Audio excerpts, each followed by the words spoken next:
Praise the Lord. ரொம்ப நாட்களாக நீங்கள் ஆண்டவரிடம் அழுது புலம்பி கேட்டுக்கொண்டிருந்த அந்த ஆசீர்வாதத்தை இன்று ஆண்டவராகிய இயேசு கிறிஸ்து உங்களுக்கு தரப்போகிறார். சந்தோஷமா? ஆசீர்வாதம்னு சொல்லும் பொழுது உலகத்தில் பலவிதமான ஆசீர்வாதங்கள் உண்டு.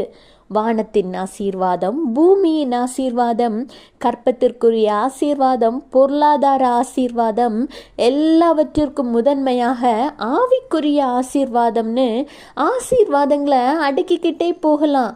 ஆனால் இன்றைக்கு நீங்கள் எந்த ஆசீர்வாதத்திற்காக, தேவைக்காக ஆண்டவரிடம் கேட்டுக்கொண்டிருக்கிறீங்க என்பது உங்களுக்கும் ஆண்டவருக்கும் மட்டுமே தெரிந்த காரியம்.